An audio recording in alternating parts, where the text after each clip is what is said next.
Katie Morgan had always loved the night sky. Growing up on her family's farm in Montana, she had spent countless hours lying in the grass and staring up at the stars, wondering what was out there. Now, at 28 years old, she finally knew. Humans had made contact with alien civilizations nearly a century ago, and the universe had turned out to be far stranger and more wonderful than anyone had imagined. Katie worked at the Riverside Agricultural Station, a small facility that grew food for the nearby colony towns. It was quiet work, but she liked it that way. She preferred the company of plants to people most days. There was something peaceful about watching things grow, about nurturing life from tiny seeds into something beautiful. On this particular night, she was running the late shift alone. Her coworker had called in sick, so Katie had volunteered to cover for him. The station was comfortable, and she had brought a good book to read during the quiet hours. She was halfway through a chapter when she saw the light. At first, she thought it was a shooting star, a bright streak across the dark sky, burning white and orange as it fell toward the earth. But then she realized it was moving too slowly, too deliberately, and it was getting closer. Katie stepped outside just as the object crashed into the eastern field. The impact shook the ground beneath her feet and sent a cloud of dirt and smoke rising into the air. She stood frozen on the porch, her heart pounding in her chest. For a long moment, nothing happened. The smoke drifted lazily in the night breeze. The silence was so complete that Katie could hear her own breathing. Then something moved in the crater. Katie watched as a shape pulled itself from the wreckage. It was large, much larger than any animal she had ever seen. As it climbed out of the smoking hole, the moonlight caught its form, and Katie felt her breath catch in her throat. The creature was terrifying. There was no other word for it. Black scales covered its entire body, reflecting the pale light like polished stone. It had 6 limbs, 4 for walking, and 2 that looked almost like arms. Its head was long and narrow, with rows of teeth visible even when its mouth was closed. And its eyes, those burning ember eyes, seemed to glow with their own inner fire. Katie's hand moved slowly toward the emergency beacon on her belt. One press of that button, and help would come within the hour. Armed soldiers with powerful weapons, people trained to deal with situations exactly like this, but she did not press it. Instead, she watched as the creature took one step forward and stumbled. It let out a sound that was somewhere between a hiss and a whimper. One of its 6 limbs hung at a wrong angle, clearly broken. Dark liquid, too purple to be blood but obviously serving the same purpose, dripped from a long gash along its side. The escape pod had not been designed for such a rough landing. The creature had been hurt badly in the crash. It tried to take another step, but its legs gave out beneath it. The massive body collapsed onto the scorched earth, sending up a small cloud of ash. Those ember eyes found Katie across the distance, and for a moment, they simply stared at each other. Katie had always had a soft spot for wounded animals. When she was a girl, she had nursed injured birds back to health in her bedroom. She had once spent 3 weeks caring for a fox that had been hit by a car. Her mother used to say that Katie had too much kindness in her heart, that one day it would get her into trouble. Maybe this was that day. "Hey there," Katie said softly, taking a careful step toward the crater. "You do not look so good." The creature hissed at her, but there was no strength behind the sound. It tried to rise again and failed. Its breathing was becoming labored, each exhale accompanied by a wet, rattling sound. Katie knew she should be afraid. Everything about this situation screamed danger. This was an alien creature, something from another world, something completely unknown. It had claws that looked sharp enough to cut through steel. It had teeth that could probably bite through bone. But all she could see was a wounded animal, alone and scared and dying in a field far from home. "All right," she said, more to herself than to the creature. "Let us get you somewhere warm." Moving the creature was one of the hardest things Katie had ever done.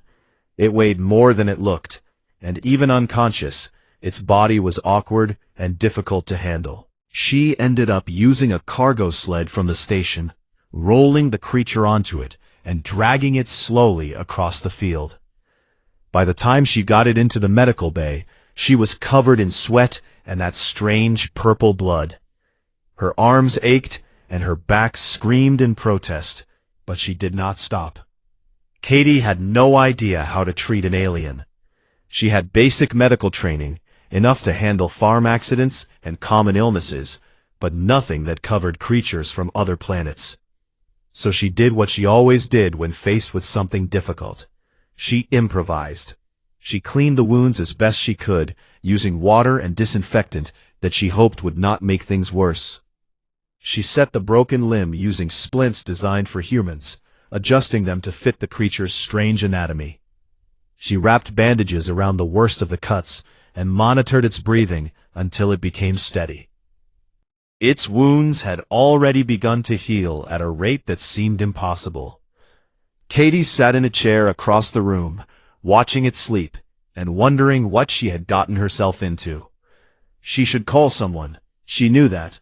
Whatever this creature was, it was not supposed to be here. The authorities would want to know about it. Scientists would want to study it. Soldiers might want to kill it. That last thought made her chest tighten in a way she did not expect. Katie looked at the sleeping creature, at its massive form curled up on the medical table, at the way its ember eyes had closed peacefully for the first time since it arrived. It looked almost gentle like this, almost harmless. She reached for her communication device, then stopped. Her hand hung in the air for a long moment before she let it fall back to her side. "Let us just see what happens." Outside, the sun rose over the Montana hills, painting the sky in shades of pink and gold. A new day was beginning, and with it, something that would change the galaxy forever. 50 light-years away from Earth, the survey vessel Horizon cut through the darkness of space at maximum speed. Captain Ben Torres stood at the center of the bridge, his jaw tight and his eyes fixed on the star chart displayed before him. He was a man who had spent 20 years exploring the far reaches of the galaxy, encountering wonders and horrors in equal measure. But nothing had prepared him for the message that had arrived 3 hours ago. "Play it again," he ordered. Danny Reeves, his communications officer, nodded and activated the recording. The voice that filled the bridge was automated, cold, and urgent. "Priority Alpha transmission to all vessels. Specimen 01 has escaped containment at Station Omega 7. The creature, classified as a Void Stalker, is heading toward the Sol system. Destination confirmed as Earth. All ships are ordered to intercept and destroy. This is not a capture mission. Repeat, this is not a capture mission. The creature must be terminated on sight." The message ended, leaving a heavy silence on the bridge. The crew exchanged nervous glances. Everyone knew the stories about Void Stalkers. They were the monsters that parents used to scare their children. They were the reason some species refused to travel through certain sectors of space. "How long until we reach Earth?" Ben asked. Laura, his young navigator, checked her calculations for the third time. 3 days at current speed, Captain. We cannot go any faster without damaging the engines." 3 days.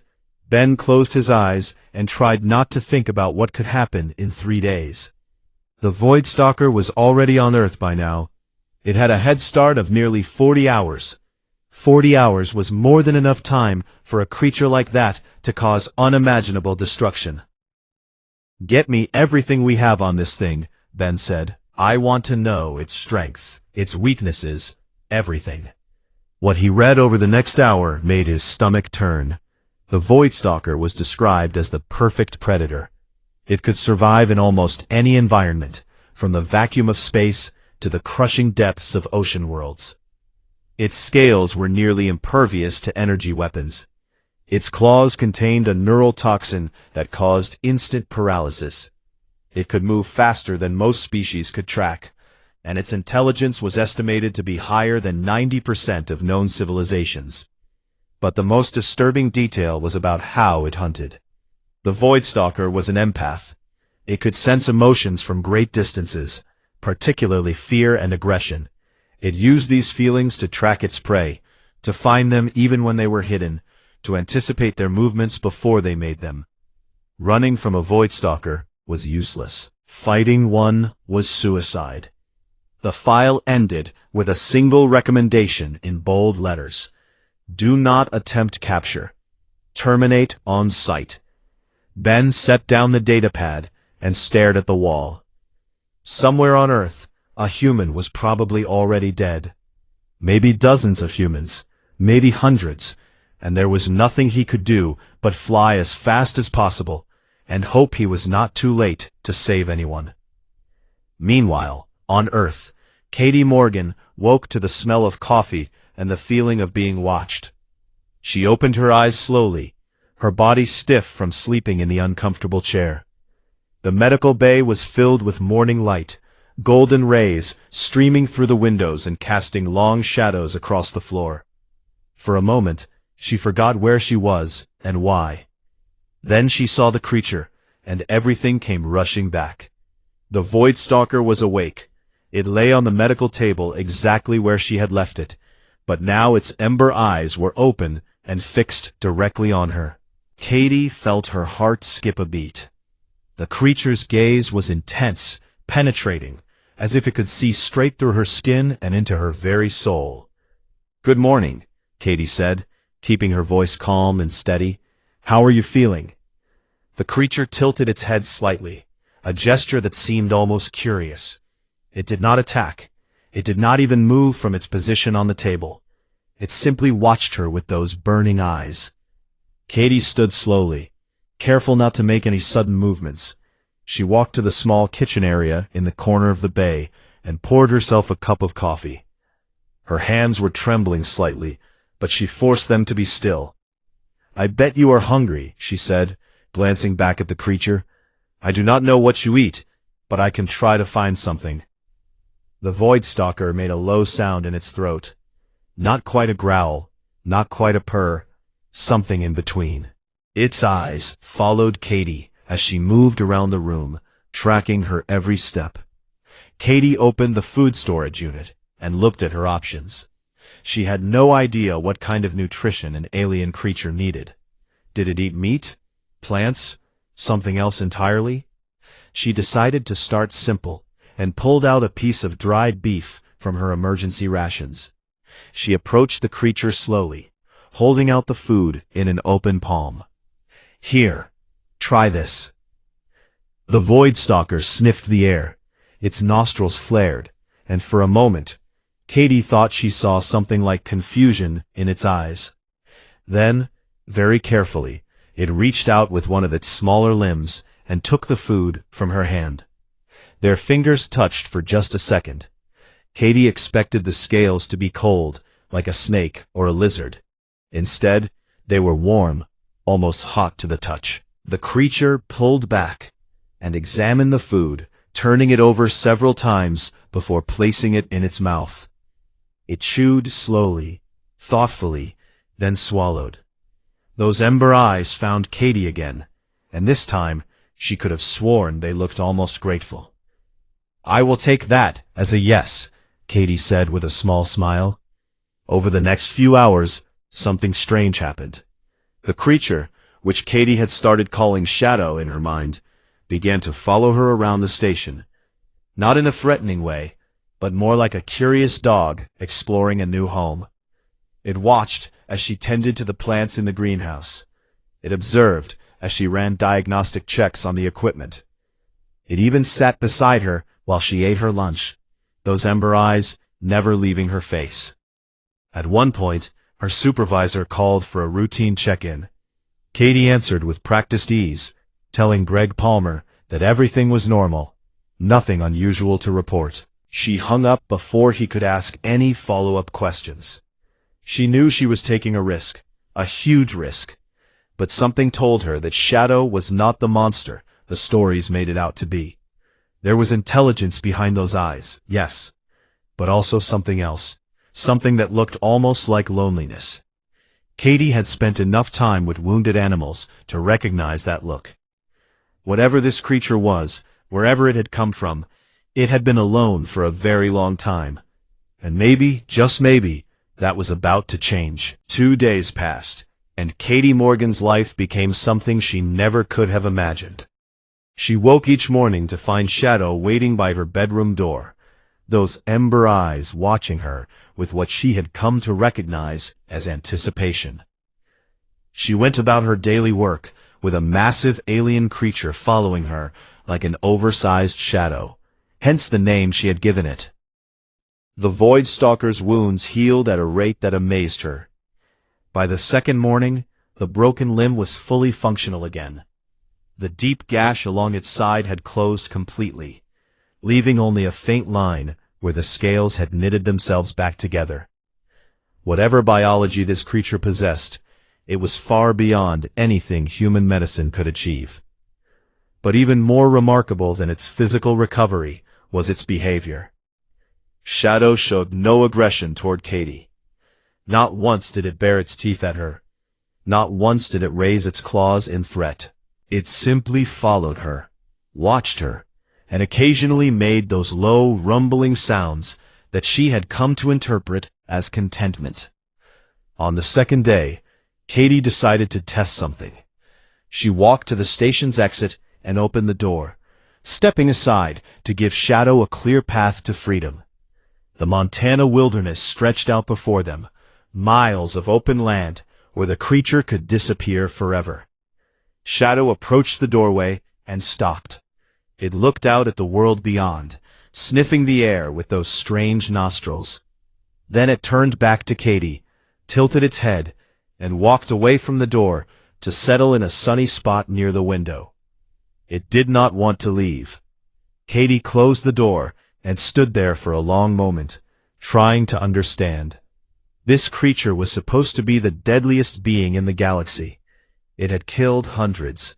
It had destroyed ships and colonies. It could easily overpower her, eat her, tear her apart with those razor claws.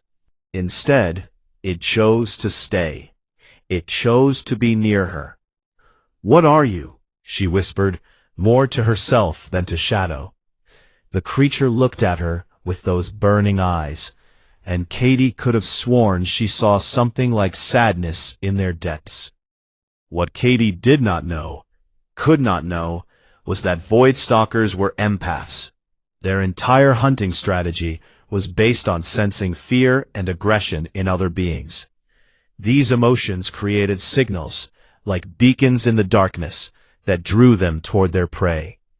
The more afraid someone was, the easier they were to find, to track, to hunt. But Katie had shown no fear from the very beginning. When Shadow had first seen her standing in the moonlight, it had expected the usual response: the terror, the panic, the desperate attempts to flee or fight.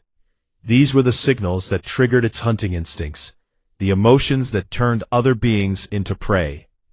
Instead, it had sensed something completely different: concern, compassion, a genuine desire to help a wounded creature, regardless of what that creature looked like. These feelings had confused Shadow in ways it could not understand. No one had ever felt these things toward it before. No one had ever looked at it with anything other than fear. For the first time in its existence, the Void Stalker did not know what to do. So it did nothing. It simply stayed close to this strange human who radiated warmth like a small sun, and it waited to see what would happen next. On the second night, Katie sat on her worn couch in the living area of the station. She was exhausted. The past 2 days had been physically and emotionally draining. She had barely slept, constantly watching Shadow for any sign of danger. Her muscles ached from the tension she had been carrying without realizing it. She closed her eyes and let out a long breath. The station was quiet except for the gentle hum of the environmental systems. Outside, The Montana night was clear and cold, filled with the light of 1,000 stars. She heard Shadow approach before she saw it. Those massive footsteps were surprisingly quiet, but she had learned to recognize them over the past 2 days. She opened her eyes to find the creature standing beside the couch, looking at her with an expression she could not read. "Hey, buddy," she said tiredly. "You okay?" Shadow made that low rumbling sound again. Then, very slowly, it lowered its massive body to the floor beside the couch. Its movements were careful, almost hesitant, as if it was uncertain about what it was doing. Katie watched with growing surprise as the creature settled next to her. It adjusted its position several times, curling those 6 limbs beneath its body like a cat preparing to sleep. And then it did something that made Katie's breath catch in her throat. The Voidstalker lifted its head and placed it gently on her lap. The weight of the creature's head was considerable, pressing down on her legs with a warmth she had not expected. Those obsidian scales, which she had thought would be cold and hard, were soft against her skin, heated from within by whatever alien metabolism powered this being. Shadow's ember eyes looked up at her, and in that moment, Katie saw something she would never forget. Trust. Pure, unconditional trust. This creature, this supposedly deadly monster, was making itself vulnerable to her. It was showing her that it did not see her as a threat. Her hand trembled as she reached out. She expected Shadow to flinch, to pull away, to show some sign of discomfort. Instead, it let out a deep rumbling purr that vibrated through her entire body. Katie placed her hand on the creature's head and began to stroke gently. The scales were smooth beneath her fingers, warm and somehow comforting. Shadow's eyes slowly closed, and the purring grew louder, filling the room with a sound that was almost like music. "Well," Katie whispered, feeling tears prick at the corners of her eyes, "you are not so scary after all, are you?" She did not know how long they stayed like that. It could have been minutes or hours. The universe seemed to shrink down to just this moment, just the two of them sharing something that defied all logic and reason. A human and a monster, a woman and a predator. Two beings from different worlds, connected by something as simple and as powerful as kindness. Somewhere in the depths of her mind, Katie knew that this could not last. The world would find out about Shadow eventually. People would come, people with weapons and fear, and all the things that turned ordinary beings into prey. They would try to take Shadow away, or worse, destroy it. But for now, in this quiet moment, none of that mattered. For now, there was only the warmth of the creature on her lap, the gentle rhythm of its breathing, and the incredible realization that she had made a friend in the most unlikely way possible. Katie leaned her head back against the couch and smiled. Whatever happened next, she would face it together with Shadow. She was not alone anymore. And neither was the galaxy's deadliest creature. The horizon broke through Earth's atmosphere on the morning of the 3rd day, cutting through clouds and sunlight as it descended toward the Montana wilderness. Captain Ben Torres stood at the helm, his face grim and his heart heavy. He had prepared himself for the worst. Mass casualties, destroyed towns, a trail of death and destruction that would haunt humanity for generations. What his scanners showed made no sense. "Captain," Danny said from his station, his voice filled with confusion, "I am reading the Voidstalker's biosignature. It is stationary at a small agricultural station about 30 kilometers east of here." "Stationary?" Ben frowned. "For how long?" Danny checked the data twice before answering. "It has not moved from that location in over 2 days, sir." That was impossible. Voidstalkers were hunters, constantly moving, constantly searching for prey. They did not sit still for 2 days in one place. They killed. "What about casualties?" Ben asked. "Any reports of attacks in the area?" "None, sir. No emergency calls, no distress signals, nothing." Ben exchanged a look with Laura at the navigation station. Neither of them knew what to make of this information. It went against everything they knew about the creature, everything the files had told them. "Take us down," Ben ordered. "But keep weapons hot. This could be a trap." The landing party consisted of 12 soldiers, all armed with the most powerful weapons the Galactic Council had provided. Ben led them himself, unwilling to ask his crew to face a danger he was not willing to face himself. They approached the agricultural station in tactical formation, moving slowly and carefully through the morning mist. The station was quiet. No signs of struggle, no broken windows or damaged walls. If anything, it looked peaceful, the kind of place where nothing exciting ever happened. Ben signaled for his team to spread out. They surrounded the building, covering every possible exit. Whatever happened next, the Void Stalker would not escape again. He approached the front door and raised his weapon. His heart was pounding so hard he could feel it in his throat. Behind that door was the deadliest creature in the galaxy. Behind that door was something that had killed hundreds without mercy. The door opened before he could reach it. A woman stepped onto the porch, holding a cup of coffee in one hand. She had brown hair, pulled back in a simple ponytail, and eyes that showed no fear whatsoever.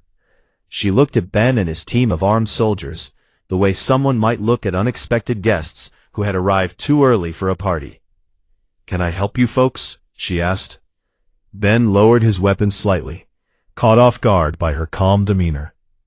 "Ma'am, I am Captain Ben Torres of the survey vessel Horizon. We received reports that a dangerous creature crashed in this area. Are you injured?" The woman took a sip of her coffee. "You mean Shadow? He is inside. And no, I am not injured." "Shadow?" Ben repeated, not understanding. The woman nodded toward the door behind her. "See for yourself." Ben signaled for 2 of his soldiers to follow him. They entered the station with weapons raised, ready for an ambush that never came. What they found instead made them freeze in disbelief. The Void Stalker lay in a patch of sunlight near the window, curled up like an oversized cat. Its ember eyes opened as they entered, tracking their movements with obvious intelligence. But it did not attack. It did not even rise from its position on the floor. It simply looked at them, then looked at the woman who had followed them inside, and settled its massive head back onto its paws. "That is impossible," one of the soldiers whispered. "They said this thing destroyed entire colonies." The woman walked past them and sat down on a nearby chair. Shadow immediately rose and crossed the room to settle at her feet, resting its head on her boots. She reached down and scratched behind its scales, and the creature let out a purr that vibrated through the floor. "Maybe nobody ever tried being nice to him," she said simply. Ben lowered his weapon completely, unable to process what he was seeing. This woman had done what entire armies could not. She had tamed the untamable. She had befriended a monster. "Ma'am," he said slowly, "do you have any idea what that creature is? What it has done?" "I know what the stories say," the woman replied. "But stories are not always true, are they? Shadow was hurt and alone when he crashed here. I helped him, and he has been gentle as a lamb ever since." Shadow lifted its head at the sound of its name. It looked at Ben with those burning eyes, and a low growl rumbled in its chest. The soldiers immediately raised their weapons. "Easy, boy," the woman said, placing a hand on the creature's snout. "They are just scared." The growling stopped. Word spread across the galaxy within days.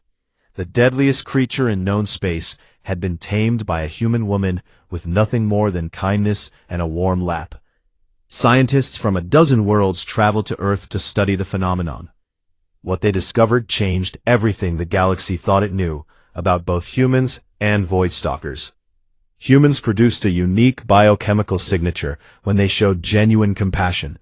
It was something no other species in the galaxy could replicate. To empathic creatures like Void Stalkers, who had evolved to sense fear and aggression, this signature was completely disarming. It confused their hunting instincts, overrode their predatory nature, and created a bond that was almost impossible to break. The Galactic Council held emergency meetings.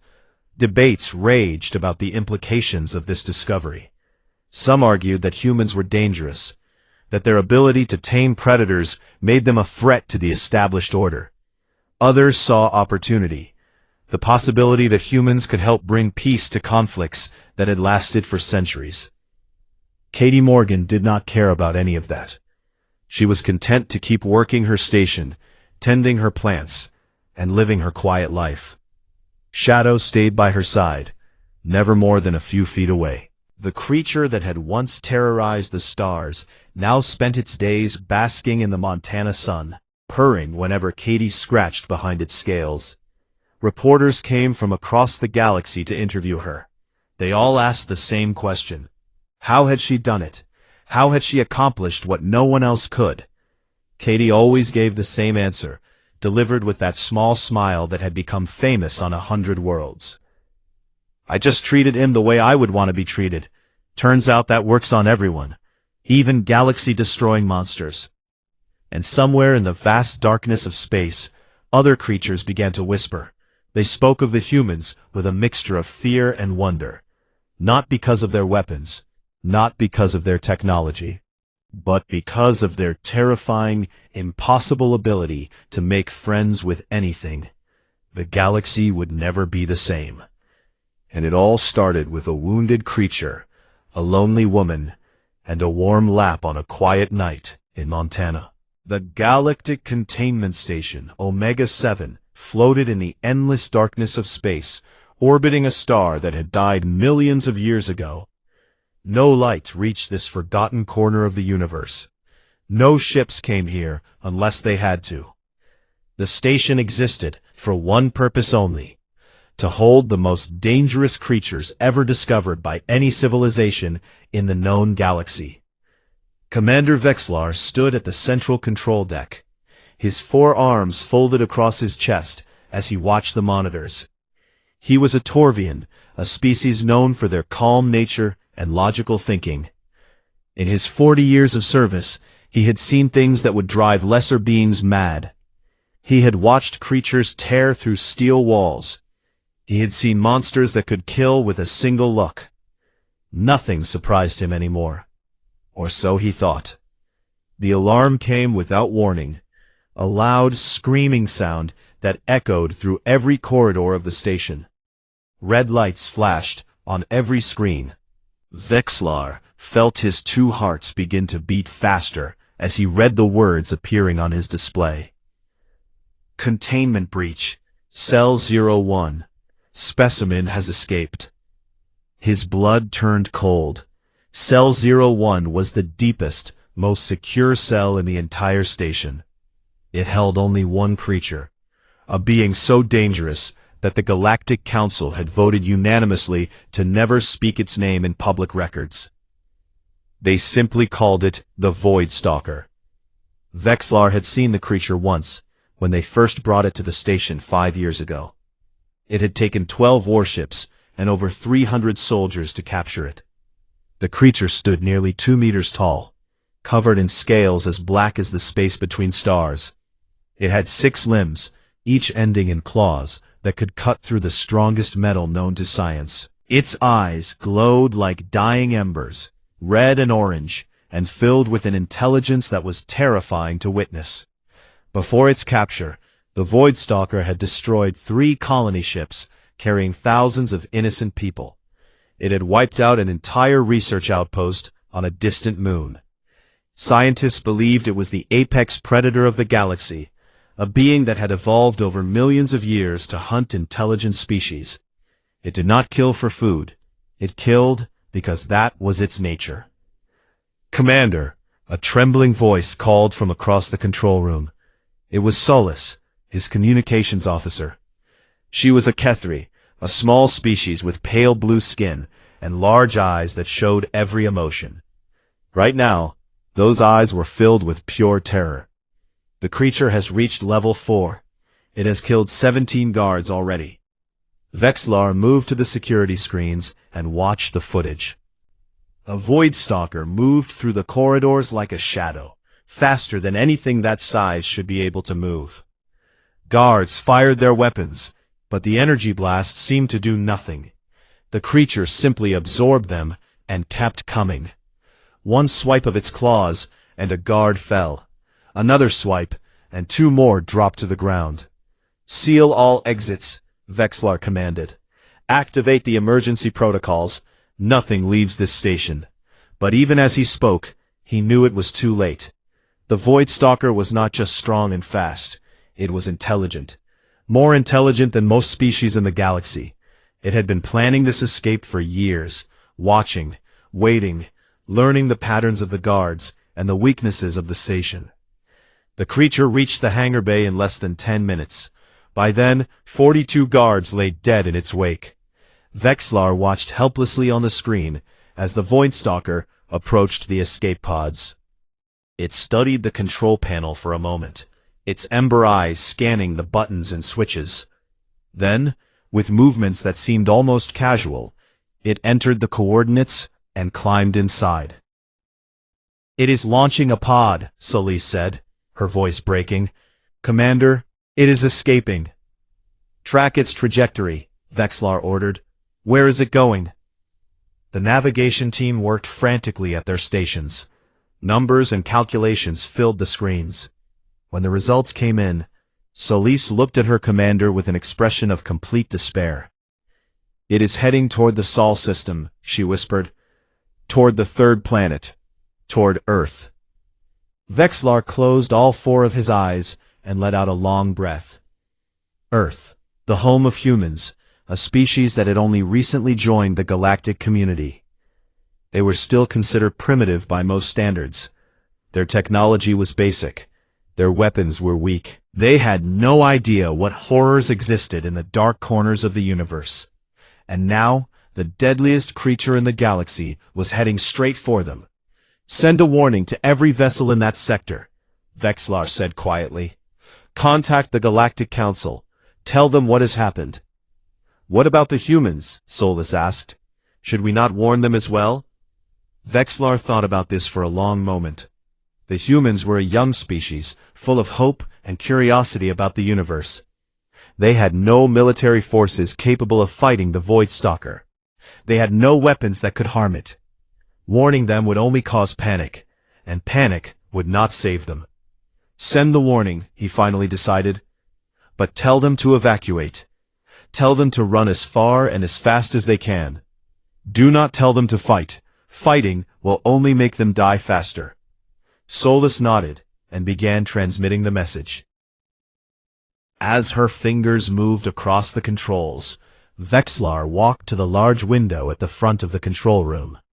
He stared out into the endless darkness of space, watching the tiny light of the escape pod as it disappeared into the distance. In all his years, he had never felt so helpless. The Void Stalker was beyond anything the humans could handle. It would land on their planet, and it would do what it had always done. It would hunt, it would kill, and there was nothing anyone could do to stop it. "May whatever gods the humans believe in protect them," Vexlar said softly to himself. "Because nothing else will." The escape pod continued its journey through the cold vacuum of space, carrying its deadly passenger toward an unsuspecting world.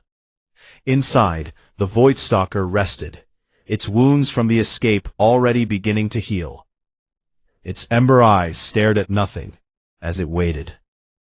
It had been imprisoned for 5 years, 5 years of darkness and silence and captivity. Now it was free, and soon it would hunt again. The creature did not know much about humans. It had only heard stories, fragments of information gathered during its time in the cell. They were a soft species, the other prisoners had said, weak and emotional and easy to kill. The Void Stalker closed its eyes and let out a low rumble that might have been satisfaction. Soon it would see for itself what these humans were made of. Soon it would feed.